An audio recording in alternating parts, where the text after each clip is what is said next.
क्या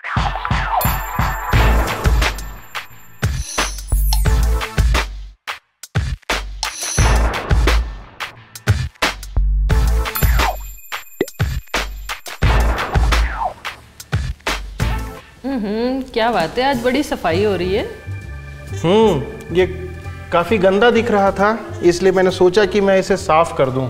अरे वो तो पहले से साफ थी, उसको और क्यों साफ कर रहे हैं? नहीं, यदि तुम इसे पास से देखोगी तो इसमें बहुत सारे छोटे दाग और धब्बे थे, तो मैं उसका शुद्धिकरण कर रहा हूँ। तो बोलो तो मैं तुम्हारा भी शुद्धिकरण कर दूं? नहीं बाबा, मुझे शुद्धिकरण की जरूरत नहीं है, मैं नहा के आई हूँ, मैं एकदम शुद्ध हूँ। मगर यदि एक मसीह होने के नाते तुम ऐसा सोचती हो कि तुम्हें शुद्धिकरण की आवश्यकता नहीं है, तो हमें इस विषय पे थोड़ा बात करने की आवश्यकता है। अच्छा, ये बताओ कि बाइबल के आधार पे तुम पवित्रीकरण या शुद्धिकरण से क्या समझती हो? बाइबल के अनुसार प्रभु यीशु मसीह हमारे लिए क्रूस पे मारा गया और उसका जो लहू बहाया गया उससे हमारा उद्धार हुआ है, और उसी के कारण से हम जो हैं धर्मी ठहरा दिए गए और एक नई सृष्टि बन गए हैं। बिल्कुल सही बोल रही हो। मगर इस पवित्रीकरण की जो प्रक्रिया है, इसमें एक विश्वासी का पाप से सक्रिय शुद्धिकरण भी सम्मिलित होता है। यदि हम रोमियो की पत्री को पढ़ते हैं, उसके 6, 7 और 8 अध्याय में इस बात को बाइबल में लिखा हुआ है कि प्रभु यीशु मसीह का लहू हमें सब पापों से शुद्ध करता है। और ये केवल ऐसा नहीं है कि एक बार हमारे जीवन में शुद्धिकरण हो गया और उसके बाद फिर समाप्त, नहीं। ये एक प्रक्रिया है जो जीवन भर हमारे संग चलती रहती है और जीवन भर हमें शुद्धिकरण होते रहता है। क्योंकि पाप भी तो हम निरंतर करते रहते हैं हमारे जीवन भर। और इस पाप से शुद्धिकरण की प्रक्रिया को ही हम ये कह सकते हैं कि ये पवित्रीकरण है। और एक विश्वासी का जो धर्मी ठहराया गया है, उसका प्रभु यीशु मसीह के स्वरूप में या उसकी समानता में बदलते जाना ही पवित्रीकरण कहलाता है। और ये जो पवित्रीकरण है ये 2 तरह से होता है। एक है व्यावहारिक पवित्रीकरण, जो हम अपने जीवन में, अपनी जीवन शैली में करके दिखा सकते हैं, और दूसरा होता है स्थानीय पवित्रीकरण। हाँ, जो तुम कह रही हो वो है एक एक्शन की बात है, और जो दूसरा है जिसको कि हम स्थानीय पवित्रीकरण कह सकते हैं। स्थानीय पवित्रीकरण का मतलब ये होता है कि परमेश्वर ने हमें शुद्ध करके, पवित्र बना करके, एक पवित्र समाज बना करके हमें अलग कर दिया है। और अलग इसलिए कर दिया है कि हम प्रभु यीशु मसीह के स्वरूप में बदलते चले जाएं, और ये बहुत आवश्यक है एक मसीही के जीवन के लिए। और इस बात को जानना बहुत आवश्यक है कि एक विश्वासी के जीवन में व्यवहारिक पवित्रीकरण और स्थानीय पवित्रीकरण बहुत आवश्यक है। और इस चीज़ का प्रारंभ जो है वो हमारे जीवन में तब होता है जब परमेश्वर हमारे उद्धार के उपरांत अपना पवित्र आत्मा हमारे जीवन में डालता है। और जब ये पवित्र आत्मा हमारे अंदर आता है तो हमारे अंदर इस कार्य को प्रारंभ करता है। परमेश्वर का जो पवित्र आत्मा है वो हमारे मन को और हमारी आत्मा को नया बना देता है, और हमें इस बात के लिए तैयार करता है कि हम परमेश्वर के उस कार्य के लिए अपने आप को तैयार करते जाएं। और ये एक प्रक्रिया है जो जीवन भर हमारे को चलते चले जाती है, और इसमें आवश्यक है कि हम इसमें अपने आप को परिवर्तित करते चले जाएं, और बाइबल भी हमको यही बात सिखाती है। तो एक बात बताइए कि परमेश्वर जब ये पवित्रीकरण का कार्य हमारे अंदर करते हैं तो वो उसे कैसे संपादित करते हैं? देखो, मैं इसे बड़े सरलता से 5 बातों से स्मरण करता हूँ। जैसे ये हमारी 5 उंगलियाँ हैं, तो 5 बातें हैं। पहली बात है परमेश्वर का वचन जो है बाइबल। दूसरा है परमेश्वर का पवित्र आत्मा जो हमारे अंदर रहता है, परमेश्वर हमें देता है। तीसरा है परमेश्वर की स्थापित की गई कलीसिया, प्रभु यीशु मसीह ने जिसे स्थापित किया। चौथा है स्वयं प्रभु यीशु मसीह, जिसे हमारे लिए एक महायाजक के रूप में परमेश्वर ने ठहराया। और 5वां है वो है प्रार्थना। इस प्रार्थना के द्वारा से हम अपने जीवन में शुद्धिकरण या पवित्रीकरण को कर सकते हैं। अच्छा, एक काम करते हैं, हम इन 5 बातों को एक के बाद एक दोहराते हैं और उस पर हम गहराई से मंथन करते हैं। तो तुम बताओ कि किस प्रकार से परमेश्वर का वचन हमारी सहायता करता है कि हम शुद्धिकरण या पवित्रीकरण में आगे बढ़ सकते हैं। हाँ, परमेश्वर का वचन जो है हमें अपने जीवन को कैसे जीना है उसके लिए निर्देशित करता है, हमारे पापों के बारे में हमें बताता है। और तीसरी सबसे महत्वपूर्ण बात है कि परमेश्वर का वचन जो है वो सत्य है, और हमें अपने मन में आने वाली प्रत्येक बात के बारे में परमेश्वर के वचन के आधार पर जांच कर लेनी चाहिए कि हम सही हैं कि नहीं। और यही जो बात है ये हमें शैतान के फंदों से बचा सकती है। और इसीलिए तो परमेश्वर का वचन भजन संहिता में कहता है कि दुष्टों की संगति में ना रहना और उससे अपने आप को बचा करके रहना। तो ये परमेश्वर का वचन है जो निरंतर हमारी सहायता करता है कि हम कैसे पवित्रीकरण या शुद्धिकरण में आगे बढ़ सकते हैं। दूसरा है परमेश्वर का पवित्र आत्मा, जो हमें उद्धार के बाद हमारे जीवन में डाला जाता है।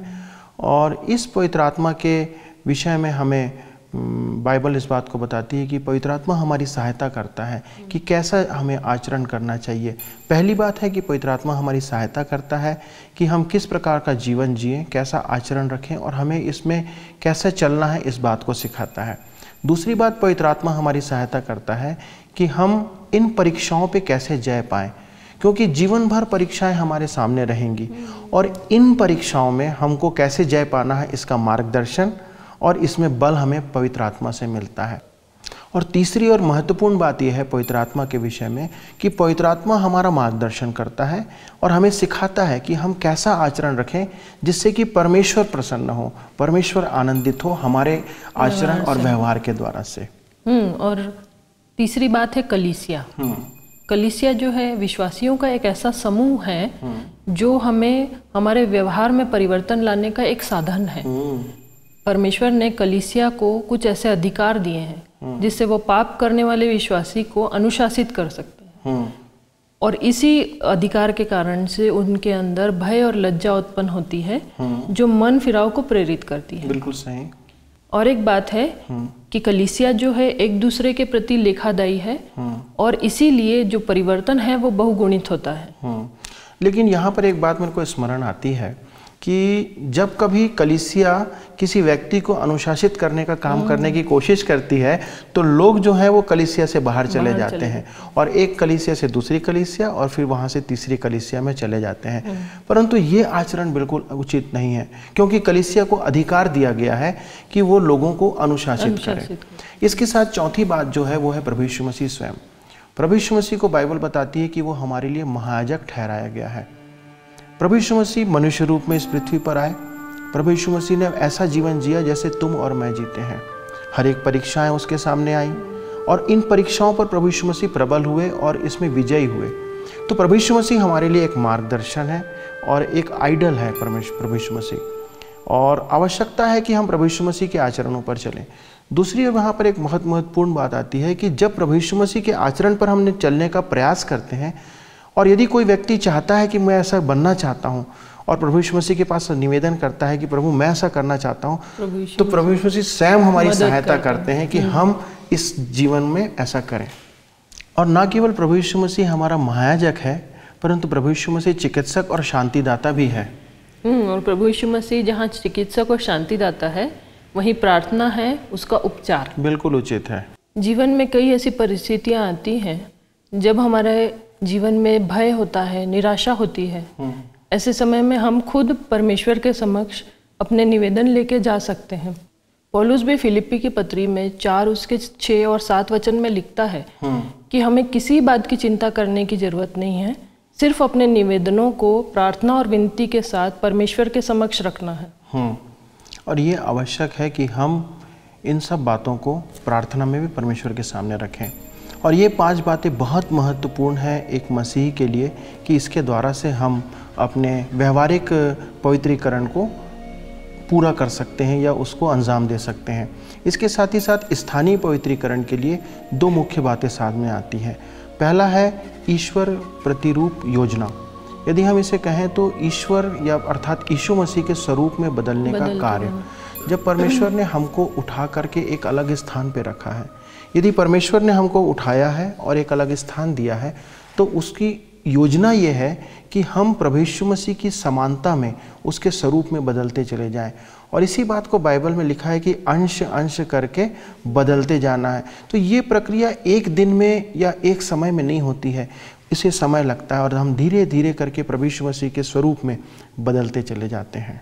और ये जो बदलना है ये सिर्फ बाहरी नहीं होता है, ये भीतरी होता है। हाँ, ये बहुत महत्वपूर्ण है कि हम बाहरी नहीं परंतु आंतरिक तौर पर प्रभु यीशु मसीह के समान बने और प्रभु यीशु मसीह का आचरण हमारे अंदर आए।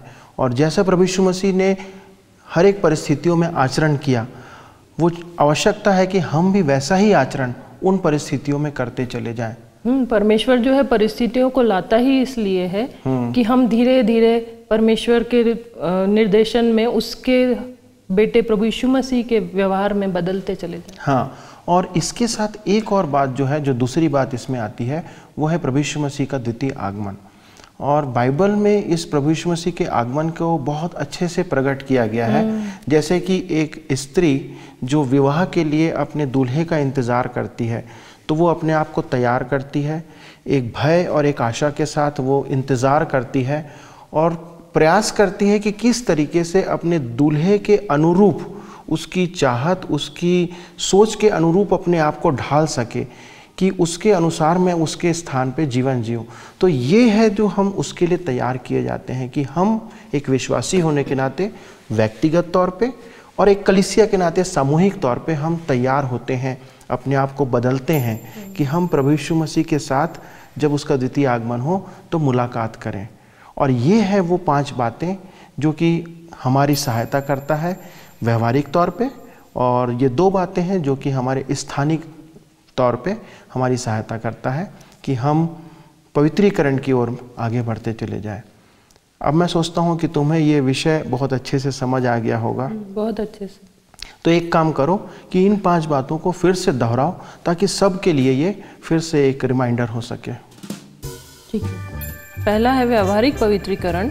एक विश्वासी के प्रभु यीशु मसीह के स्वरूप में परिवर्तित होने की प्रक्रिया है। इस बात में परमेश्वर हमारी सहायता अपने वचन, पवित्र आत्मा, कलीसिया, प्रभु यीशु मसीह और प्रार्थना के द्वारा करते हैं। दूसरा है स्थानीय पवित्रीकरण। पवित्र उद्देश्य के लिए अलग किया जाना है। हम इसलिए अलग किए गए हैं कि प्रभु यीशु मसीह के स्वरूप में बदलते चले जाएं, और जब प्रभु यीशु मसीह का पुनरागमन होगा तो हमारा पवित्रीकरण पूरा हो जाएगा। तो अब क्या तुम्हारा शुद्धिकरण मैं कर दूं थोड़ा? नहीं, आप मेरा शुद्धिकरण मत करो, परमेश्वर मेरा शुद्धिकरण कर देंगे। चलो ठीक है, अच्छा है कि तुमको ये बातें समझ तो आ गई।